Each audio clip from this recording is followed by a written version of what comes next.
Sejam bem-vindos ao podcast Negócios Sustentáveis. Hoje vamos falar de revitalização sustentável de centros urbanos e a sustentabilidade atrelada ao desenvolvimento arquitetônico, principalmente nas questões de cidades. Eu sou Matheus Forte e ao meu lado está Eduardo Matos.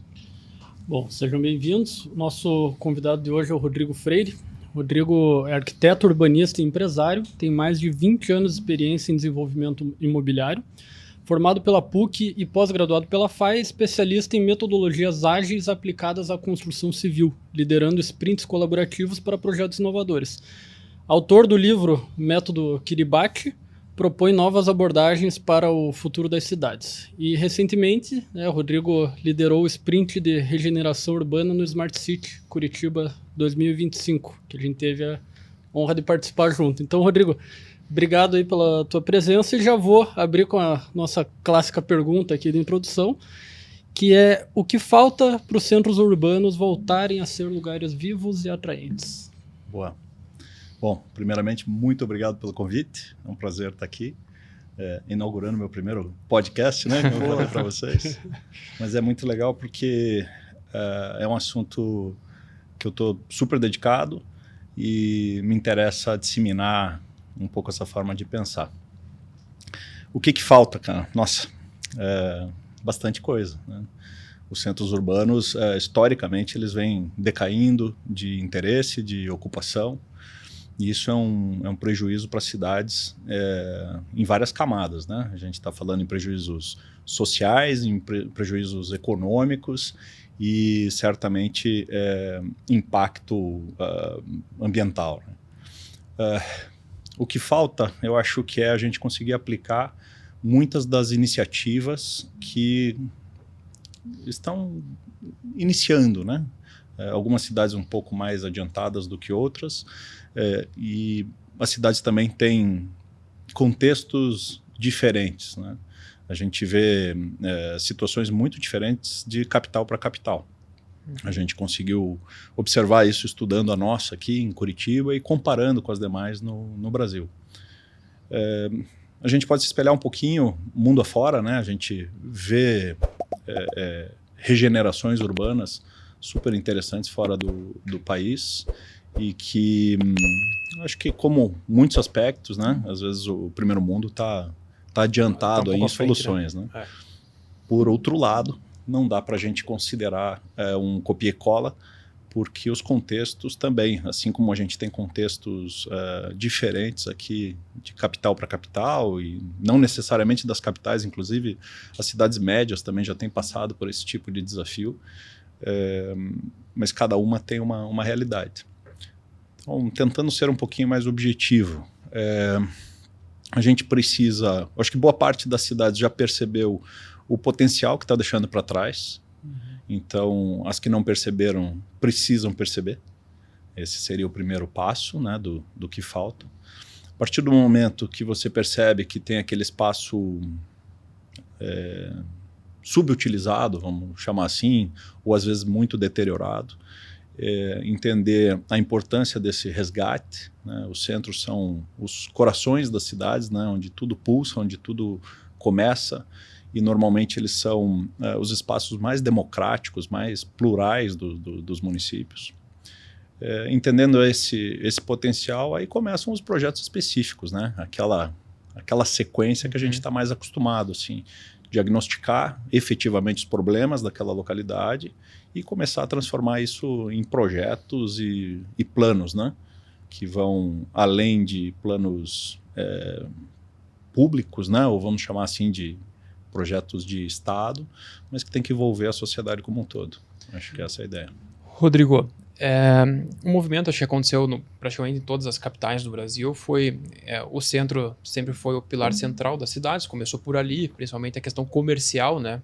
Moradia, mas o comércio sempre foi o centro, né? E você vê isso como padrão em todas, quase que desde das capitais até as cidades pequenas, é normal você ver isso, mas acho que o Brasil, por ele ter uma abundância de território, as cidades vão expandindo, né, naturalmente para seus perímetros urbanos não explorados, e isso acabou sendo um movimento relativamente natural ao longo dos anos, em todas as capitais e quase em todas as maiores cidades do país, deixando o centro de lado. A gente vê isso também muito nos Estados Unidos também, que é outro país que tem muito território em abundância. Você vê as cidades se alargando, né?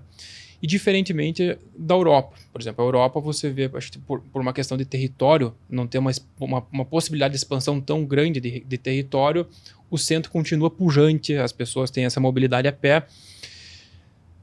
Pensando que a gente tem esse recurso territorial no Brasil, como que a gente pode engajar principalmente o público a voltar para o centro? Né? Porque eu acho que isso é um grande desafio pela característica do nosso país, principalmente. Vamos lá. O que eu aprendi nessa iniciativa aí do projeto de regeneração do centro de Curitiba é que esse assunto tem várias camadas, né? Eu vou falar de algumas que eu percebi. Então, ao longo da história, a gente percebe que o Brasil teve um desenvolvimento rodoviarista, né? Então, a gente tem o modal do transporte, o carro, né? O transporte individual é a preferência nacional, né? É um país que não investiu em trem, a gente investiu em aeroportos, né? E em grandes rodovias, né?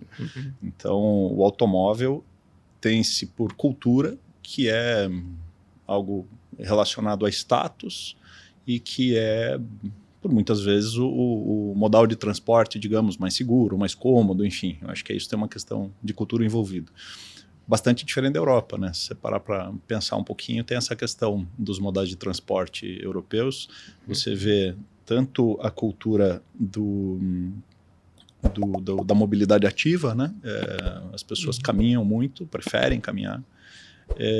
Assim como alguns países, algumas cidades é muito notado isso, né? A questão da bicicleta. E a malha de ferrovias assim é super rica, né? Super confortável. Transporte público, né? Transporte público, você tem muita opção, né? Exato. Ele é atrativo. O europeu, a maioria do europeu, ele prefere usar o transporte público do seu carro. Ele até tem o carro, mas ele não... na porta de casa, ele falou, não faz sentido para mim. E tem uma outra coisa, né? Se você olhar, as cidades europeias são muito antigas, né? Então você já começa ali com a caixa da rua, que ela é estreita, calçada, né? Então você acaba tendo um uso compartilhado.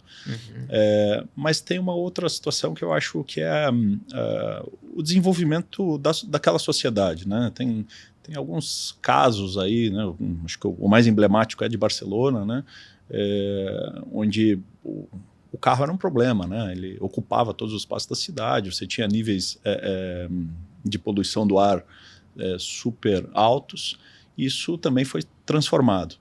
Então tem, acho que, um pouco dessa característica das cidades mais antigas, que não foram desenhadas para o automóvel, e a gente está aqui num desenvolvimento urbano muito mais recente, as cidades foram desenhadas para o automóvel. Então já tem essa diferença, né? Aí a questão do espraiamento, né, urbano, tem uma questão aí de mercado imobiliário, né, de você conseguir expandir cidade e vender terrenos, enfim, você acaba espalhando. Eu acho que o que a gente precisa reavaliar, que por um lado a gente tem essa riqueza territorial, como você comentou, né, Matheus? Por outro lado, o Brasil é um país pobre. Então, talvez tudo aquilo que a gente tenha de riqueza territorial, a gente não tem de riqueza de infraestrutura. Exato. Então, o que acontece é que nos bairros centrais, né, e vamos chamar de centros expandidos, né, aqueles bairros imediatamente contíguos ao centro da cidade, você tem tudo. Você tem rua, você tem calçada, você tem sistema de esgoto, você tem iluminação pública, você tem equipamentos de uso público, né? Escolas, enfim. Para suportar uma população. Para suportar uma população e de forma compacta. Eu acho que a gente já começou a fazer uma mudança de comportamento, sim, eu acho que é uma coisa geracional também. Eu acho que a questão do carro vinculado ao status, isso devagarzinho vai diminuindo. As pessoas começam a valorizar muito mais o tempo e a gente, quer ou não, está ficando preso no congestionamento. Ninguém mais quer passar horas, às vezes, para fazer o deslocamento. Então agora é um redesenho, uma reinvenção da ocupação da área central. Olha que interessante, falando nessa questão do tempo, só puxando um gancho que me veio. Ontem eu conversei com uma imobiliária que ele falou que está com muita dificuldade de vender casas em bairros um pouquinho mais afastados das regiões centrais por causa do trânsito. Que Curitiba antigamente não tinha trânsito e hoje você começa a ter trânsito. Depois o cara fala, puta, não vou morar 40 minutos de distância para ficar parado no trânsito, isso aí é quase 2 horas do meu dia. Começa a valorizar o centro de novo. Pensa, você está falando isso em Curitiba. Em Curitiba. Que é internacionalmente conhecida pelo seu BRT, o seu modal de transporte, que é super inteligente, né? Uma forma barata de fazer. Mas realmente ele está funcionando muito bem para a região metropolitana, trazendo a população. Vamos lá, né? Muito bem. Passar 2 horas no transporte público não é muito bem, né? Mas ele funciona principalmente no sentido econômico, né? No custo da passagem, a pessoa vir de áreas distantes para o centro. Mas a rotina dentro da cidade, o ônibus já não está atendendo muito bem. E ele passou a ter uma competição muito importante aí com relação aos aplicativos, né? O que acontece? Você se transporta, às vezes, de maneira mais econômica ou com um valor compatível, com um nível de conforto muito maior, eventualmente até, a gente pode dizer, com maior segurança também. Você faz um chamado no teu aplicativo, você consegue acompanhar o veículo vindo, você tem precisão na chegada. Perfeito. E o transporte público não está oferecendo exatamente isso. Aonde que eu quero chegar? A gente tem, para nossa surpresa, a gente tem perdido usuários de transporte público, né, no sentido dos ônibus, e não para de expandir a frota do caso dos motoristas de aplicativo. Isso tudo vai pesando o trânsito. Então, o ônibus ainda segue funcionando aqui, né, nas nossas linhas de transporte público. As canaletas. Nas canaletas. E, por outro lado, onde você tem carro, está cada vez mais congestionado. Então, Curitiba está travando. Até, né, no próprio Sprint, né, veio dados muito interessantes ali, né, e coisas assim que acho que tá na cara, mas a gente não para pensar sobre, né. E um dos dados era esse, né? Acho que mais de 100 mil pessoas vão ao centro diariamente, né? População flutuante, né? Vamos dizer assim. E muitos falou sobre essa questão do tipo de habitação disponível, o tipo de produto disponível hoje de habitação, né, no centro. E falando aqui de Curitiba, mas eu acho que essa realidade deve se repetir em outras grandes capitais, que é você não tem habitação social, né, habitação popular no centro. Você tem poucas de... Até acho que luxo assim, também não chega mais no centro, né? Você tem só habitações standard e muito loft, né? Muita locação, né? Esse tipo de coisa. Então, você conhece, Rodrigo, assim, algum local que conseguiu com sucesso implementar essa habitação popular, alguma coisa do tipo, até para que você... Tire o trabalhador da região metropolitana. Isso, você tira essas 2 horas de deslocamento que muita gente tem que hoje sobreviver, né? 2 exemplos na cabeça, que um deles é Londres.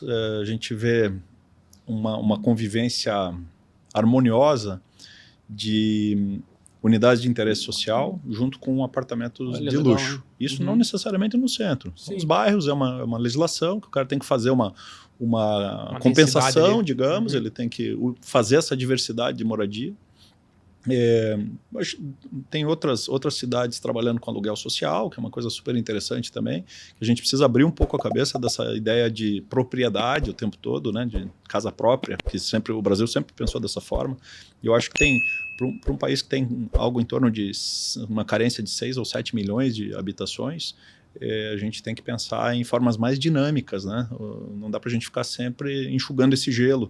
Esse número parece que nunca muda. Você constrói mais casas e ainda assim não... Sim, porque se você puder, tem os funcionários ali que moram super perto do seu trabalho e o dono também mora perto do seu trabalho. Eu escutei isso com frequência, escutei isso hoje, essa demanda.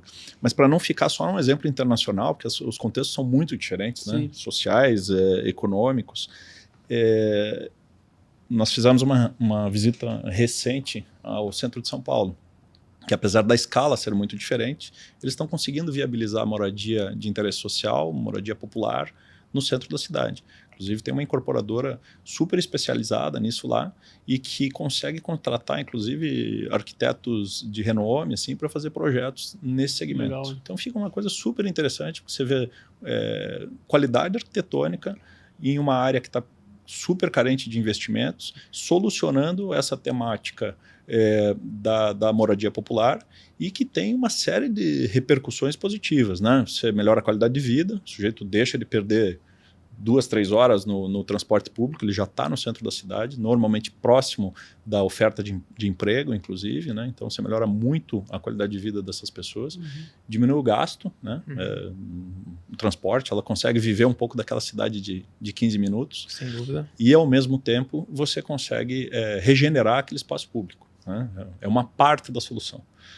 Falando de camadas, né, você vê que a gente já tocou em algumas aqui. A gente falou de mobilidade, a gente, quer ou não, está falando de impacto, de mudanças climáticas, né, porque você diminuindo a necessidade do transporte é uma forma mais direta que a gente consegue solucionar isso. Né? A gente está falando de mercado imobiliário, habitação no centro, acho que essa é a receita que a gente escutou muito sobre isso. Né? Então, eu estou falando aqui de um aprendizado recente de especialistas que colaboraram conosco nesse sprint realizado aqui para o centro de Curitiba. Né?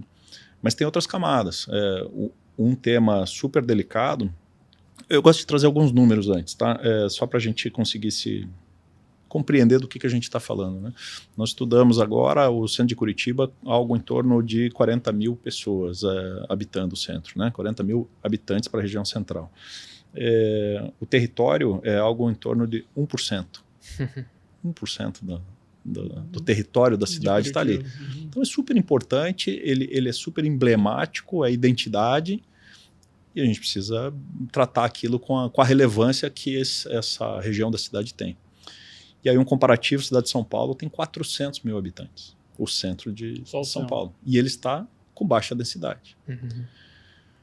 Aí a outra camada que eu acho super importante de tocar é a população em situação de rua, e que isso, queira ou não, para quem não vivencia ou não vivenciou essa experiência assim, de conhecer realmente o território, às vezes você mistura esse tema muito com a insegurança, né, pública, uma questão de violência.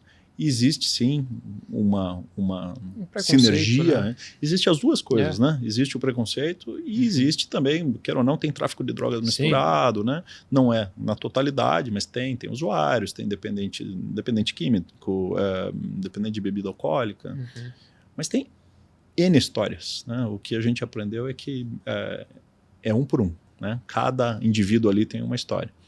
E esse é um problema global, principalmente nos centros de grandes capitais. Isso acontece no mundo inteiro e é algo que a gente tem que agir sobre como sociedade. Né? Se a gente não encarar esse tema, a gente não evolui. Porque essas pessoas estão no centro justamente porque é o lugar que tem mais abundância ali de recursos, geralmente, que ele consegue ter uma vida mais fácil, né, do que um lugar que ele está longe de certos recursos, né? Exato.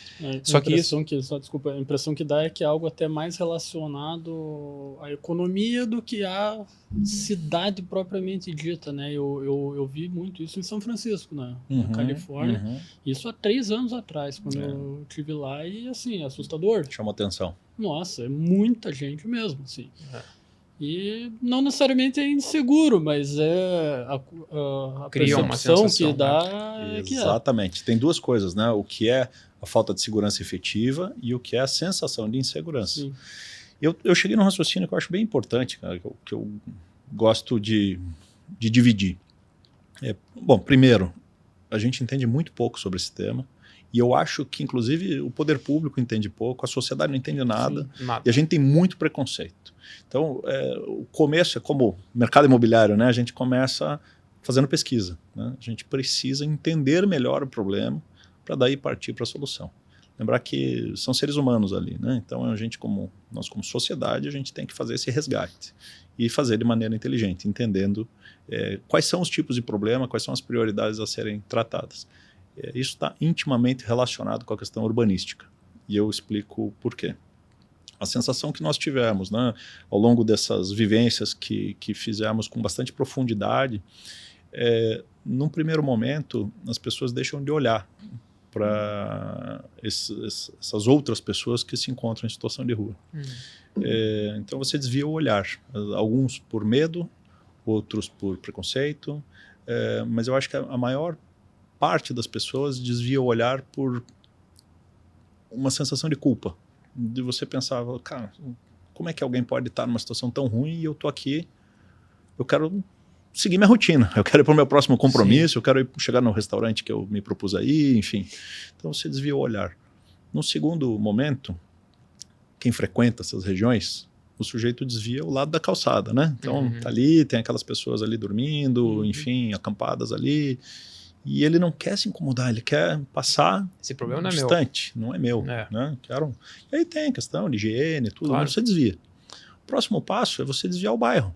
Né? Você está lá no teu carro, você está passeando com a tua família e tal, você não quer ser atingido por aquela realidade, né? E isso não é uma coisa pensada, você vai fazendo sem prestar atenção. Exatamente. E aí eu acho que vem essa deterioração toda. Então você deixa de, olhar a realidade, e você começa a desviar aquilo e o bairro vai se deteriorando como um todo, né? O comércio fecha. Você vê, né, o problema social, né?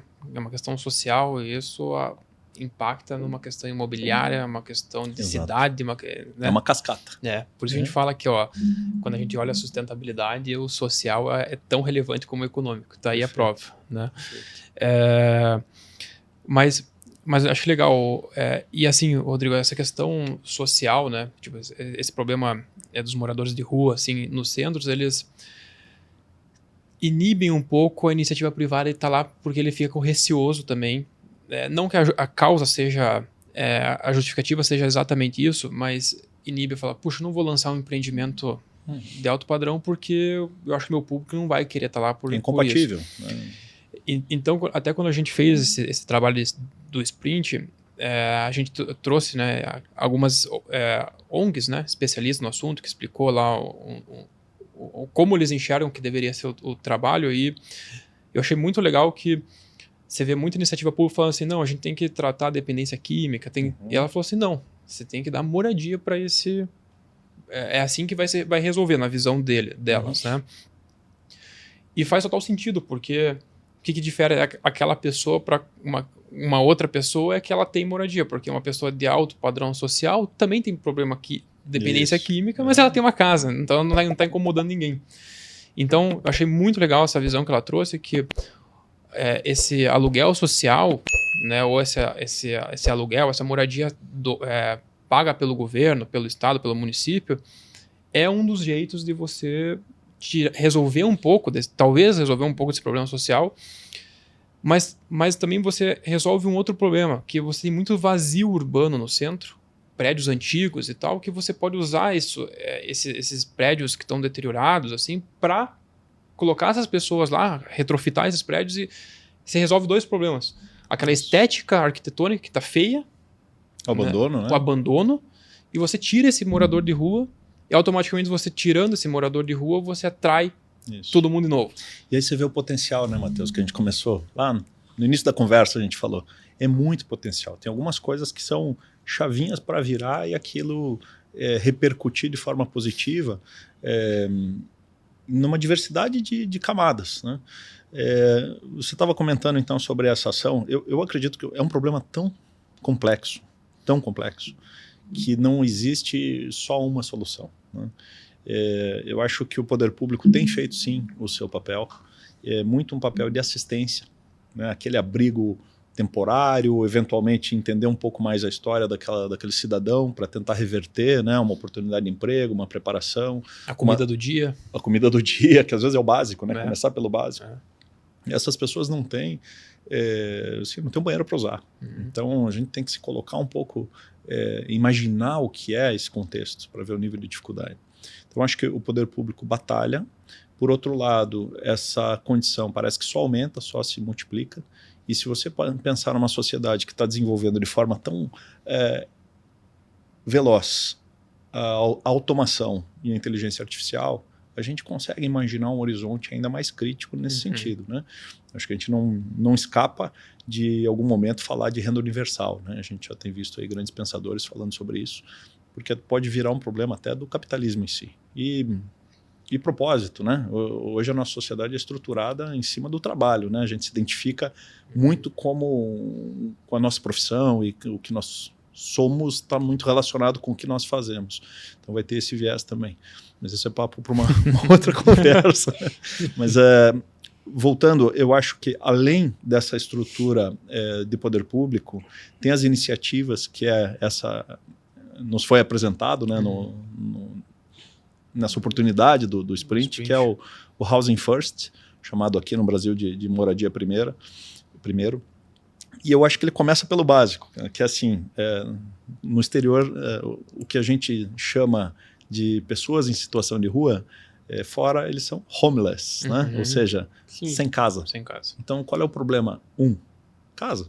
Resolve a casa, o básico. Então, vamos começar resolvendo o endereço, né? E depois você começa a olhar as outras questões daquele indivíduo, né? Então, não é só moradia, é moradia com suporte, né? Então, você tem apoio psicológico, você tem apoio, eventualmente, de tratamento para dependências e um apoio para reestruturação desse indivíduo, mas você começa encontrando um lugar para morar. E aí eu acho que tem uma grande oportunidade. A gente deixa de olhar só para o poder público, que quem pode fazer aquela ação de suporte mesmo, de apoio é o poder público. Apesar de termos as iniciativas das ONGs, né, da OSCs, mas no aspecto moradia, é possível a sociedade financiar. Sem dúvida, né? E aí a gente começa a criar laboratórios e acompanhar o desenvolvimento dessas pessoas e pensar, poxa, resgatou. Acho que aqui a nossa iniciativa está dando resultado. Enfim, aí vamos para o segundo aspecto que você falou, né? A ocupação desse patrimônio desocupado no centro. De novo, como as coisas estão amarradas, né? Você vai construir um empreendimento novo hoje, né? E talvez esse tenha sido o dado que me fez escrever o livro lá. 8% das emissões de CO2 do planeta estão relacionadas à produção de cimento. Então, eu costumava pensar que emissão de CO2 estava relacionada a transporte. E está, profundamente. Mas não é só isso. O pessoal associa muito a chaminézinha da indústria, o carro. Isso mesmo. E a gente não para pensar que tudo isso aqui, para estar aqui, emitiu. Né? E é o nosso grande desafio como espécie. Né? Não tem um desafio maior, porque ele vai desdobrar nas populações, principalmente nas mais vulneráveis, né? Mas vai desdobrar na sociedade como um todo. Então, eu tenho um apreço muito grande pelo aproveitamento daquilo que existe. Partindo da infraestrutura, como foi falado, né? A questão do bairro, de você realmente pegar, o bairro está aqui, está pronto com a infraestrutura toda e a densidade é baixa. Qual é a densidade limite, ideal, adequada, confortável? Vamos fazer acontecer. E quando a gente olha os prédios abandonados, você fala, tá lá, já emitiu o que tinha que emitir. O concreto já foi feito, já tem toda uma instalação, eventualmente eles precisam ser uma reforma, né? Reformados, atualizados, né? E adaptados de uso, porque ainda tem isso muito comum nos centros, né? A quantidade de imóveis comerciais muito grande. Pós-pandemia acelerou demais a questão da digitalização, e daí a gente está falando tanto do trabalho remoto quanto do comércio online. Então a gente esvaziou grandes edifícios de espaços de escritórios e tem esvaziado embasamentos de lojas comerciais que foram substituídas pelo comércio online. E aí a gente tem espaços prontos, construídos e que precisam ser adaptados. E essa adaptação hoje, legislação, tem que mudar muito? Eu diria que é tudo. Por quê? Hoje você vai fazer um empreendimento, uma conversão, né, uma reconversão de uso, você não tem uma legislação específica. Então, o poder público ele vai se embasar numa lei de edifícios novos. Então, um dos grandes fatores, aí, um dos grandes desafios é a legislação de prevenção e combate a incêndios. Uma coisa fundamental para a sociedade, né? Grandes riscos envolvidos aí com relação a isso. Mas uma edificação antiga, como vai fazer? você inviabiliza por completo determinadas soluções. Como é que você vai fazer uma escada pressurizada, à prova de fumaça, numa edificação antiga? Às vezes ela é tecnicamente inviável, às vezes ela é economicamente inviável. Por outro lado, se você ocupar com a ocupação original, você pode usar. Então, às vezes tem um contrassenso, entende? Então você vai transformar, por exemplo, um edifício comercial em um edifício de apartamentos, em tese você tem um nível de proteção superior do que teria um edifício de apartamentos da mesma época, no sentido de legislação de corpo de bombeiros, que é só um exemplo. A gente está falando também... Não, acessibilidade, isso, vai longe. Então a gente precisa realmente fazer eu acho essa palavra super estranha, mas vamos chamar de arcabouço legal. Não, mas é importante, porque começa por aí. Começa aí. E aí eu acho que o poder público tem que dar essa liberdade, dar esse embasamento legal, assim, porque acho que a iniciativa privada vem. Isso, sem dúvida. Queria só falar que a gente estava falando ali do Housing First, né? Tem um case que quando eu conheci, eu achei emblemático, né, sobre isso, que é a comunidade do Aço, né, no Rio de Janeiro. Eles ali eram um assentamento temporário de 1970. Então virou, né, ficou há 50 anos a população lá e assim, uma ocupação totalmente desordenada, sem acesso a saneamento básico, sem acesso à infraestrutura elétrica, enfim. Como tem inúmeros no Brasil, né? O que foi feito? Todo esse pessoal foi realocado para habitações populares ali no mesmo local, então foi feito um faseamento, né? Esse pessoal foi realocado por fases, né? Por vez. E o que é o mais interessante, que acho que daí junta vários assuntos que a gente está falando aqui, porque você está tirando um pessoal que não tinha uma conta de luz, uma conta de água, uma conta de gás, um IPTU, e agora você está dando moradia para ele, mas você está dando um monte de conta para ele pagar também. E como que você resolve isso? E por isso esse case é tão emblemático, que isso tornou uma necessidade de que cada bloco desses, acho que são 20, 30 blocos de apartamentos, fossem autossustentáveis em energia e água. Para quê? Para que a população não sinta essa transição de uma forma tão brusca. Então, veja, como a razão, né, a razão de uma necessidade traz a solução ali de às vezes sustentabilidade. penso que a essência de tudo, da sustentabilidade, a gente está falando de eficiência o tempo todo. Então, se você pode ser, né, então é autossuficiente. Ok, a gente está falando de energia, né, então... além de gerar a própria energia, é gastar menos energia. Né? Isso, e aí entra na parte da importância dos projetos qualificados. Exato, para isso precisou muito estudo em projeto, né, para que você fosse o mais eficiente possível de forma passiva, né, para depois você... compensar. Todos têm placa solar e tal, reuso, tem uma baita cisterna fora dos blocos, né, que abastece toda a comunidade, mas é um projeto muito bacana, assim, eu acho que é um case no Rio de Janeiro, né? Porque, assim, a taxa, o tributo municipal, a prefeitura consegue isentar, mas a conta ali é complexo, né? Então, e a gente vê, engraçado, né, que quando a gente fala de sustentabilidade, net zero, né, que é a tendência do mercado imobiliário ir para o net zero, né? A gente está falando do alto padrão, né? Sempre está se falando alto padrão, prédios high-tech, né? Agora... na verdade, mais importante para esse cara aqui, nesse retrofit. Mas porque o custo tecnológico ainda tende a ser um pouco proibitivo. E às vezes tem a questão da qualidade de projeto, qualidade de materiais, qualidade das esquadrias. Né? A gente sabe que tem elementos construtivos que colaboram demais para a eficiência da edificação. Né? É que tem algumas quebras de paradigmas importantes. Né? Tem um livro que eu li que eu gostei muito, que é Como Evitar uma Catástrofe Climática, se não me engano, que é um livro do Bill Gates. Ele faz simulações, é muito bom, né? Porque ele traz realmente dados. Né? E algumas dessas simulações são relativas ao custo das soluções verdes, né? Vamos dizer assim. E daí a gente está falando desde combustível de aviação, passando por energia nuclear, energia eólica, enfim, seguimos. Né? E o paradigma que precisa ser quebrado é que não é que a tecnologia ou as soluções verdes são caras. O que é caro para a sociedade são as matrizes que a gente está acostumado, que geram impactos e custos econômicos gigantescos, mas que não são custeadas por essas tecnologias. Então vamos começar a falar de combustíveis fósseis, né? Nesse livro eu aprendi que 1 litro de petróleo bruto é mais barato do que 1 litro de água nos Estados Unidos, ou do que 1 litro de Coca-Cola. Eu fiquei horrorizado, fiquei em choque. Falei, não é possível, cara. Como é que esse produto ficou tão barato? Porque não existe nessa conta o impacto climático que é Que é o passivo. trilionário, né? Exato. O nosso passivo já está aí. Então, a hora que a gente começar a taxar efetivamente os produtos, e daí não tem a ver com ideologia, é o famoso economia estúpido, né? Isso aqui gera impacto, isso aqui tem um custo social através da economia, mas também tem um custo em saúde, enfim, todos os desdobramentos que a gente conhece, que não são taxados. E aí a gente precisa começar a reverter essa lógica, falar, poxa, o edifício que consome menos, ele demanda menos infraestrutura.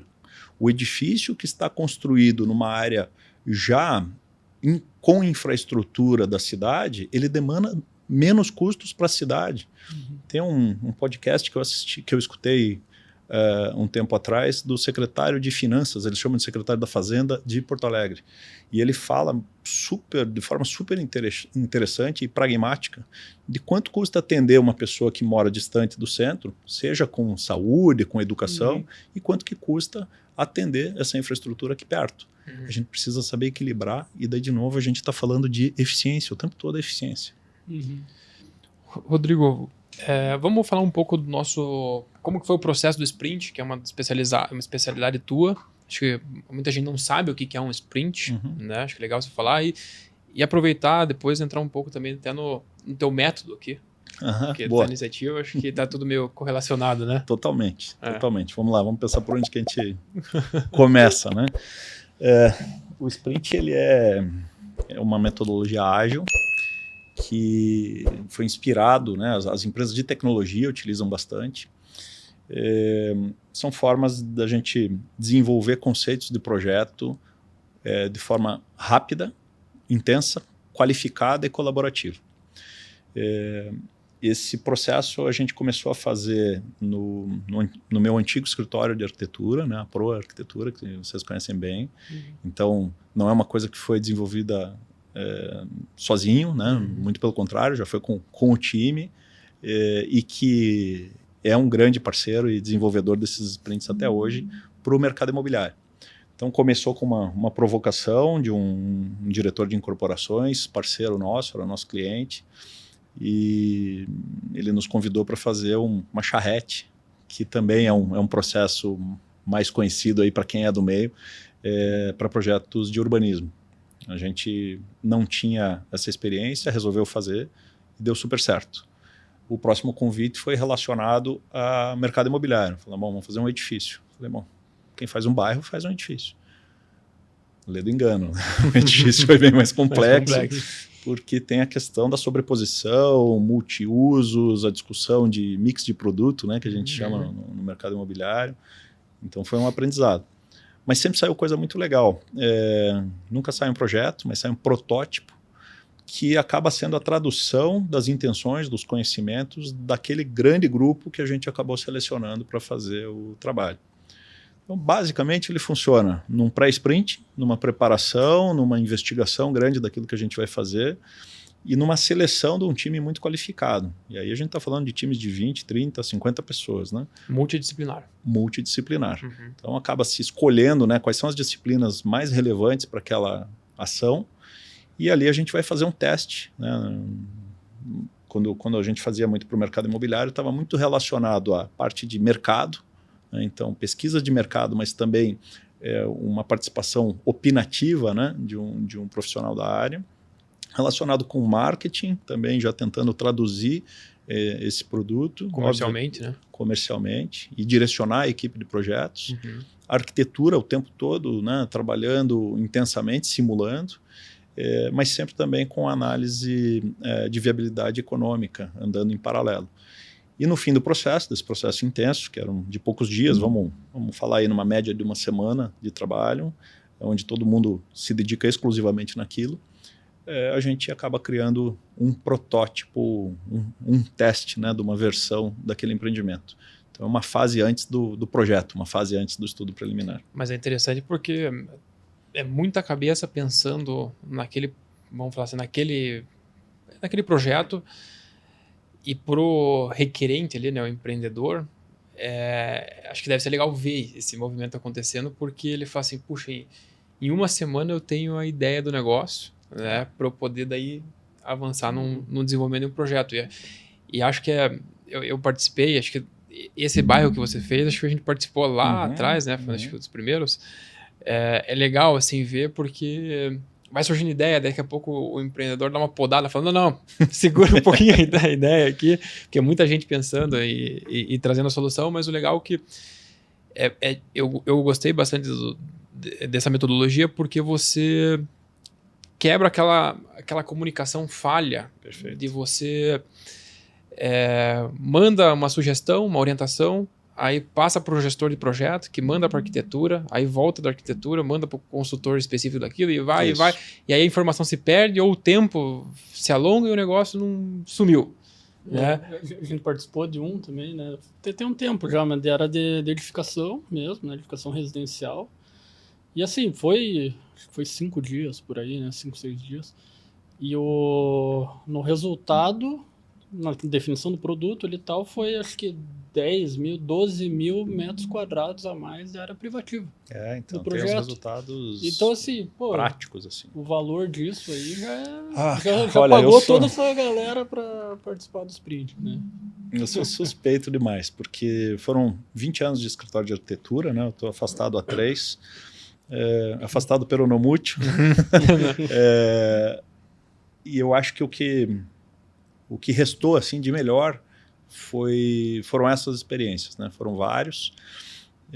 Então você estava descrevendo aí o modelo cascata, né? Que é o que está todo mundo acostumado e que ele te passa uma certa controle, né? Então às vezes para o empreendedor assim você tem controle em que fase que está, porque o sprint é caótico, né? Sim. O sprint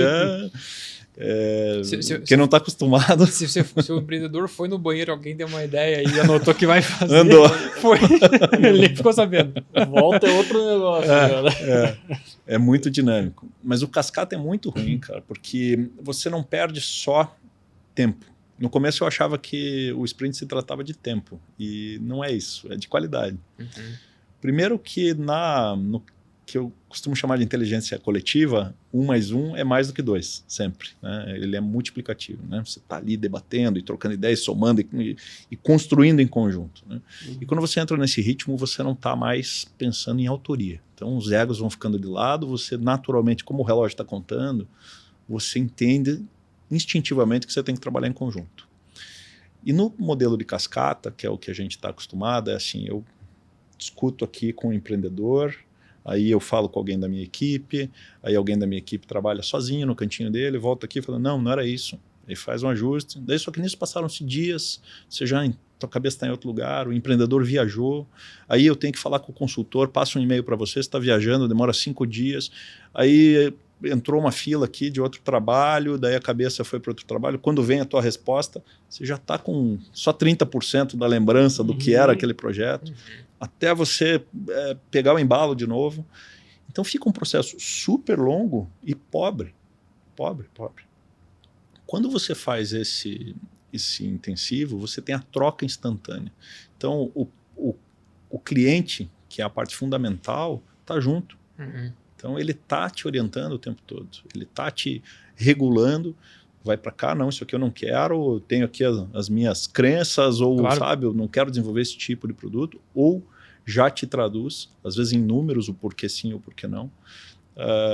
Não tem comparação. Velocidade e qualidade ganha absurdo. E vamos trazer um pouco para o que foi feito agora para o centro de Curitiba. Como é que faz isso, né? Então, aí tem uma coisa incrível, porque parece que nunca pode ser mais difícil e ele sempre é.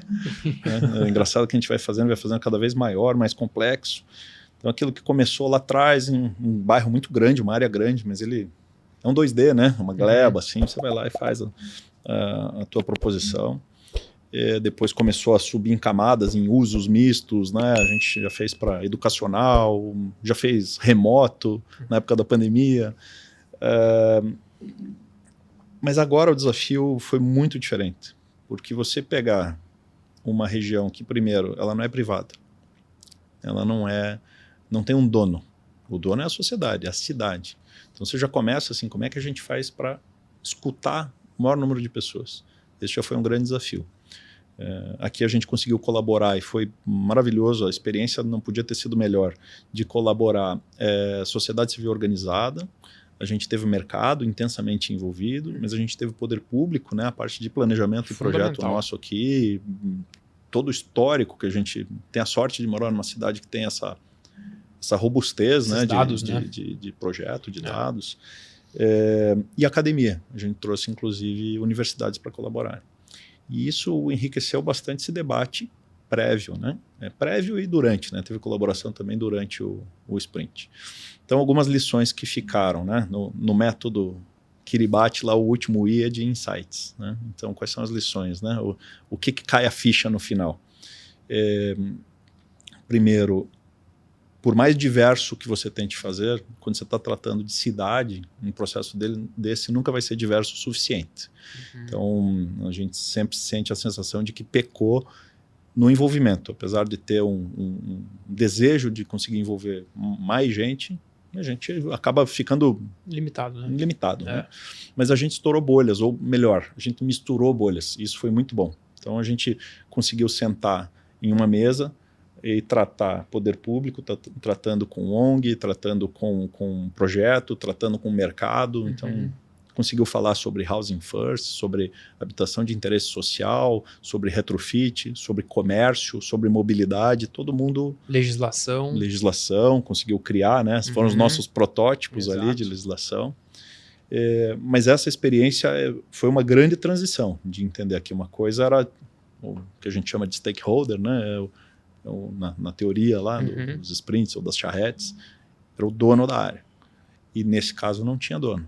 Então foi muito interessante que a gente, para conseguir tangibilizar o dono, tinha o filho de uma arquiteta urbanista, né, que estava com 6 meses, o Miguel. E ele estava participando, porque ela não queria deixar de participar disso em nenhum momento. E a gente olhou para ele e falou, ele é o dono. Ele é o cliente. Ele é o cliente. Daqui a 25 anos, que região, que bairro que a gente quer para ele. E o tempo todo se espelhando nele para... Até o prefeito, né? Até o prefeito assumiu ele como cliente, como né? cliente, o Miguel é o stakeholder dessa iniciativa. Né? Resultados. Nos outros sprints que fizemos, a gente sempre conseguiu criar protótipos, né? Então a gente passa pela parte das ideias, discute ideias, escolhe ideias e depois a gente avança para uma pequena simulação, né? Seja ela 3D, seja ela física, algo que pode ser testado depois, né? Então a gente consegue ter planilhas, tabelas, um 3D, um vídeo, marketing, né? É um protótipo realmente de projeto.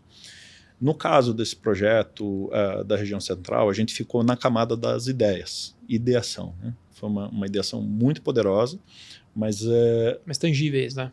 Bem tangíveis, né? Eu acho que todas elas, assim, tem níveis, né, de coragem diferentes, né?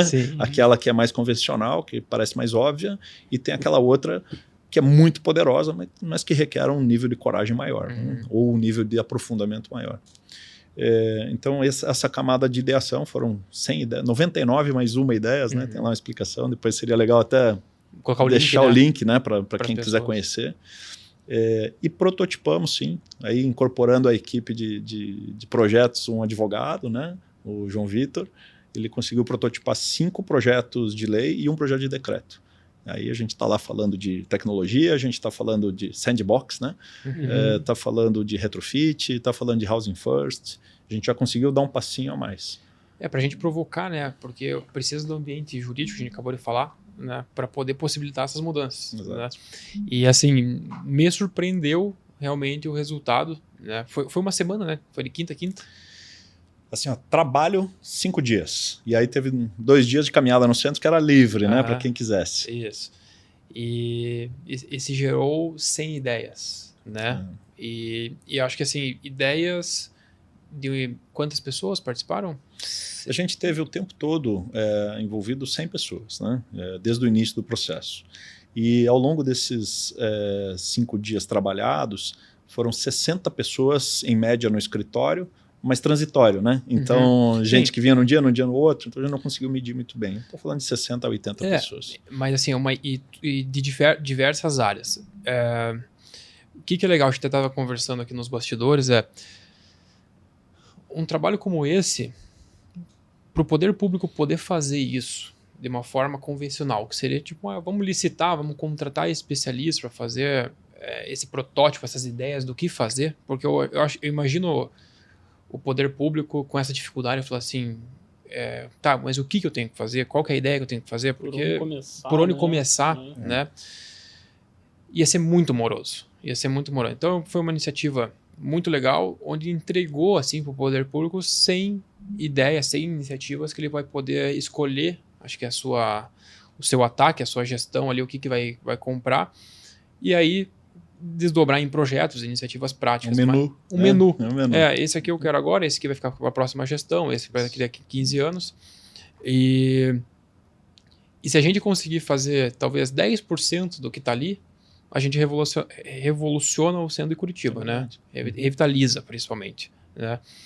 E acho que o principal, assim, a gente comentou, tinha o Miguel, né? Que era o bebezinho, que era o nosso cliente lá, mas o stakeholder desse trabalho, ele é o poder público, o comerciante, ele é o morador de rua, né? Ele é a iniciativa privada, ele é a incorporadora. Então, assim, é muita gente interessada na pauta, que é difícil fazer um projeto, é desafiador fazer um projeto pensando em todo mundo e acertar. Muitos porquês, né? Muitos porquês. Sendo que cada um desses tem uma meia dúzia de porquês, né? De dores que estão vivendo ali no centro e tal. Então, tem uma série de ganhos, né? Que são os ganhos indiretos, né? Só o fato de você colaborar com essas bolhas já te faz aprender e perceber outras visões. Aquela figura, eu gosto bastante, né? Uma pessoa que está olhando daqui vê o número 6 e a pessoa que está olhando de lá vê o número 9. E os dois têm razão. Sim, então são diferentes pontos de vista, realmente. Né? Eu acho que esse processo, né, Rodrigo, o fato de todo mundo estar ali aberto a contribuir, né? Ninguém está ali para receber nada em troca. Nesse caso foi. Então, e eu acho que tem a ver com mais um, né? Ali, mais uma ideia, né? Que está aberto. Que está aberto. Fala um pouquinho o que significa esse mais um para o pessoal. Isso surgiu durante, talvez no segundo para o terceiro dia lá de sprint, de entender que um projeto como esse é super complexo e ele tem que, daí volta naquela questão da diversidade, né? A gente não consegue incluir todo mundo. Então o processo tem que ser aberto. E contínuo, né? Contínuo. Daí tem as duas ideias, uma vai falar de continuidade e a outra vai falar dessa abertura do processo. A gente resolveu parar em 99 ideias e a última ideia era um espaço, digamos, tela em branco, convidando para que qualquer cidadão ou qualquer pessoa interessada pudesse colaborar com a sua ideia para o centro. E esse mais um é mais infinito, né? Claro, sim. Então, e daí a questão de dar continuidade também seria uma das ideias, que é talvez uma das ideias bem importantes, que é a ideia de ter uma plataforma onde essas ideias ficam disponíveis e outros grupos podem fazer através de oficinas ou escritórios ou outras iniciativas de resgatar uma daquelas ideias e desenvolvê-la com mais profundidade. Então isso pode ser o próprio poder público identificando, podendo ser outras iniciativas como as nossas. E eu não posso deixar de comentar que, inclusive, quem teve a ideia número 1, né, foi um convidado de vocês aqui, dos primeiros, ou do primeiro episódio, que é o Eduardo Marques do iCities. Ah, legal. O Eduardo me provocou no fim do ano passado, falou, vamos fazer um sprint para o centro. Eu falei, vamos, claro, acho que tem tudo a ver, mas com uma condição só, vamos fazer dentro da Smart City Expo Curitiba. O que parecia ser uma boa ideia, e foi, mas tinha um preço alto, o caos ficou ainda maior. Não, mas bacana. E a gente começou a falar um pouquinho, assim, né? Mencionou essa questão do retrofit sustentável, né? Acho que até o projeto de lei está relacionado, né? A retrofit sustentável. E isso é muito interessante, né? Que é um mercado que ele está crescendo muito, né? A gente vê São Paulo, no Brasil, é o principal polo que isso está acontecendo, porque as edificações no centro lá são mais antigas, muitas vezes mais antigas até do que comparado aqui com Curitiba, e já chegaram no seu tempo de vida útil, lá estimado em 50 anos, e já estão precisando ser recuperadas. E a gente tem até um projeto que a gente está fazendo que já era um retrofit previsto já em Porto Alegre. A gente já estava contratado, vai ser certificado e tudo. A gente estava contratado já desde 2023 e aí aconteceu tudo o que aconteceu ano passado em Porto Alegre, das inundações. E a área desse edifício ficou totalmente submersa, ficou com água em 2 metros de altura. Então, foi bacana isso, porque não bacana, né? Mas aconteceu o que tinha que acontecer no momento em que o projeto já olhava para isso e revolucionou todo o projeto, porque agora a contenção de águas pluviais, reuso, já virou a prioridade número 1 do projeto e entrou na questão do retrofit, né? O retrofit, a resiliência do projeto começou a pontuar mais alto do que outros critérios que antigamente era se determinado como prioritário. Eles vão ficando cada vez mais evidentes, um ponto né? fundamental, que a gente escuta muito agora, né? Mudanças climáticas, né? Emergência climática. E aí, qual é o posicionamento das cidades com relação a essa nova realidade que já está acontecendo? E o primeiro dele é resiliência, né?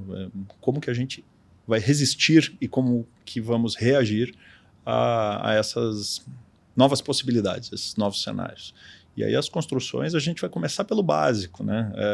O nosso cálculo de volume de chuvas já não é mais compatível, né? Então, o que a gente vê é os telhados, as calhas já não vencendo. Aí a gente está falando da questão de temperatura, daí, eventualmente a gente está falando também de energia, né? Talvez a gente vai começar a olhar para geradores de uma forma diferente, né? Com mais normalidade. Enfim, por aí vai. Mas tem um outro aspecto, que daí eu falo, no livro tem um capítulo sobre isso, que é resiliência e regeneração. A regeneração, ela não tem uma visão assim tão popular ainda. E ela precisa passar a ter. E a regeneração, o que é? É a hora que você constrói um ambiente, né? Ou está pensando em construir a cidade, ou o retrofit. O retrofit é talvez um exemplo perfeito de regeneração. Porque você pega aquilo que está abandonado e você injeta vida nele de novo, né? Seja mudando o uso, seja fazendo novas instalações, mas você aproveita uma parte daquilo. E esse raciocínio serve para uma edificação, serve para um bairro, serve para uma cidade. Se você pegar exemplos, por exemplo, Detroit, nos Estados Unidos, né, que sempre foi uma base de produção automobilística, essas cidades elas mudaram completamente, né? E você tem esqueletos abandonados, né? Ou outras cidades que passaram por tragédias até similares, né? Como nos Estados Unidos, agora me faltou a palavra, o nome da cidade. Quando teve o furacão e inundou a cidade inteira, daqui a pouco me vem. Você tem destruição de regiões inteiras, né? E a gente tem que começar a olhar para isso, regenerar essa infraestrutura e, ao mesmo tempo, fazer com que as nossas construções passem a ser mecanismos de regeneração de meio ambiente. Esse conceito, na questão... Desculpa, Matheus. New Orleans. Isso. Esse conceito, assim, antigamente quando a gente falava em impacto ambiental, mitigação do impacto. Então, você vai instalar um prédio, vai instalar uma indústria, você tinha que falar em mitigar o teu impacto e aí e compensar esse impacto. Isso já não é mais suficiente. A sociedade já se provou que não é mais suficiente. E aí, agora, o conceito de sustentabilidade assim, mais atual, ele é você causar um impacto positivo. Tá? Então, por exemplo, se você vai fazer um retrofit, você... já tem ali uma edificação, você vai construir ela de forma eficiente, mas você tem que trazer um ganho socioambiental ali para aquele ponto de interesse maior do que ele tinha antigamente. Então você tem que causar algo melhor. E isso a gente está falando em indústria, a gente está falando em imobiliário, em centros urbanos. Então eu acho que se a sociedade caminhar para esse pensamento de não é só mitigar, não é só compensar, né? Puxa, eu consumo tanto, mas eu coloco placa fotovoltaica aqui. Não, eu tenho que entregar algo melhor. Eu tenho que entregar eu reduzir, na verdade, a minha pegada e potencializar um ganho para a sociedade, um ganho para o meio ambiente que vai trazer um impacto positivo àquele meu projeto. Então, eu acho que essa mudança de cultura, essa mudança de conceito na sustentabilidade está avançando muito rápido por essas questões de emergências climáticas que estão acontecendo. E acho que a gente trouxe isso nesse trabalho do centro um pouquinho, né? Acho que é uma mudança muito drástica, né? Mas eu acho que a evolução dos projetos urbanos, assim, ele tem que ter essa visão, né? Muito que Singapura, o movimento que Singapura fez recente, você vê um pouco os Estados Unidos trazendo em algumas regiões alguns conceitos de legislação provocando isso, né? Mas ainda em pequena escala. Então, eu acho que esse pensamento, assim, ele está mudando muito rápido e as pessoas têm que acompanhar. Uma emergência. Uma emergência, Bom, me faz pensar em várias questões, assim, essa situação. Primeiro, eu acho que vai além das cidades, vai além, passando pelas empresas, mas vem para a questão individual. Eu acho que o indivíduo começa a entender que nós temos que ser vetores de regeneração. Eu acho que esse é uma questão importante. A hora que a gente se percebe como vetor de regeneração, a gente vai levar isso para a nossa empresa, para o nosso trabalho, para a nossa cidade. Segundo aspecto, né? Cidade. Eu estou percebendo que está deixando de ser um interesse de urbanistas, sejam eles arquitetos, engenheiros, né? Os economistas há muito tempo se interessam pelo tema e exigem esse espaço, né? E colaboram de forma super estratégica. Mas eu estou vendo que as pessoas, de forma em geral, começaram a olhar não só como passageiros da cidade, né? Mas como protagonistas. Então elas começam a ter interesse. Eu acho que o nosso trabalho também, assim como eu acho que essa iniciativa de vocês do podcast é muito legal, de trazer o conteúdo, e acho que está muito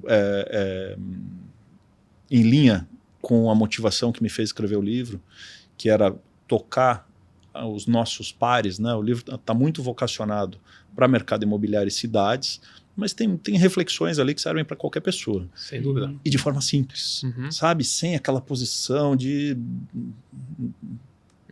tecnocracia demais, né? Ou de sofisticação. Vamos falar de pessoa para pessoa e vamos falar sobre cidade, vamos falar sobre clima, meio ambiente, sobre realidade, né? Porque é impossível negar. Né? Sem dúvida. E só complementando, assim, Rodrigo, acho que cada vez é mais evidente porque dói no bolso também. Isso, Se você não quer olhar pelo um lado, ideológico ou filosófico, você pode olhar de forma pragmática. Vai custar mais caro, custa mais caro. Os porquês estão nítidos, você refazer, você recuperar, você reconstruir, é sempre mais caro do que você... Lembrei de uma frase, de duas frases de fontes distintas que diziam a mesma coisa. Né? Uma manchete do New York Times perguntava qual é o prédio mais sustentável. E a resposta era aquele que já existe. Então, e o Washington Fajardo, que é um urbanista super celebrado, que participou com a gente à distância, né, na parte de pré-sprint, ele foi o responsável, ele foi secretário de planejamento do Rio de Janeiro, se eu não estou enganado, e foi o responsável pelo projeto Reviver Centro da região central do Rio de Janeiro. E deu vários insights, inclusive uma das ideias ali está bastante relacionado com as experiências do Rio de Janeiro, que é uma troca de potencial construtivo para investimentos em retrofit no centro. E ele fala qual é a melhor cidade. É aquela que já existe. Então a gente parar de discutir a cidade ideal, parar de discutir sempre o projeto ideal e aquela visão de vamos demolir e fazer o novo. Né? A gente vê um movimento muito forte assim nos países árabes, né? Na Arábia Saudita e tal, com construções de cidades super impressionantes. Aquilo me assusta um pouco, sabe? Porque foge do conhecimento ancestral daquela região e eu fico imaginando o impacto daquilo tudo. Né, o impacto que está acontecendo para fazer grandes intervenções como essas. Né? Então, eu acho que, tocando no tema do livro... Né, sim, eu ia te provocar, contar um pouquinho do livro. Aí, vou trazer só uma letrinha e a gente pode continuar, mas uma das das partes ali da metodologia é o R, que para mim não é porque a letra do meu nome, mas é porque para mim eu acho que é o mais significativo, que é o R de razões, né? Qual é a razão que a gente está fazendo tudo isso, né? Além bom, eu sou um incorporador imobiliário, eu quero resultado financeiro, isso é óbvio, né? Mas como diz um amigo meu que é consultor na parte de ESG, ele me instigou muito assim, mas e o que mais? E o que mais? Então, essas razões do porquê a gente opta por fazer o que a gente faz e construir da forma que a gente constrói, ou viver a cidade da forma que a gente vive, acho que a hora que a gente começa a se questionar sobre isso, a gente começa a olhar para trás e falar, vamos mudar o processo, porque a gente tem muito para melhorar, né? Não, legal. Rodrigo, nosso tempo está chegando ao fim. Depois eu queria só para você passar para o pessoal como que eles conseguem acessar o teu livro, né? Vale a pena a leitura. Eu já li, passei para minha esposa, gostou. É legal que quem não é da área, eu falei, leia esse livro para ver o que você acha. Nossa, que interessante. Ela é chefe do cozinho, não tem nada a ver. Olha. E ela falou, nossa, que interessante, não pensava desse jeito e tal. A questão da metodologia de projeto não entendeu muito, mas a questão filosófica que você colocou ali de maneira bem acessível, achei. Vale a pena a leitura para qualquer público também. Legal. Mas, Rodrigo, muito obrigado. Acho que depois a gente vai compartilhar o link tanto do trabalho feito no centro de Curitiba como inspiração para quem quiser conhecer e aplicar em outros lugares. O link do livro do Rodrigo. E acho que é uma inspiração, né, para quem quer entender um pouco mais de planejamento urbano, revitalização de centros urbanos e metodologias de projeto um pouco diferentes do convencional. Rodrigo, muito obrigado. Obrigado a você, gente. O livro, e eu acho que toda essa conversa aqui nossa é um convite, né? É um convite para a gente transformar a forma com que a gente faz as coisas e os resultados que estão por aí nas cidades. Com certeza, Rodrigo. Acho que até o tempo até fica curto, né? Porque é tanto assunto... Animação, né? Não, e tanto assunto relacionado, né, ao trabalho. No Sprint foi assim também, isso, né? Começava... É sempre assim. Mas parabéns, sim, pelo teu trabalho, por todas as iniciativas que você tem encabeçado, que eu acho que são importantes e se tornam referências, né? Cada vez mais. Obrigado aí. A ideia é contagiar. Exatamente. Valeu. Então esse foi o podcast Negócios Sustentáveis. Fique atento aos próximos episódios.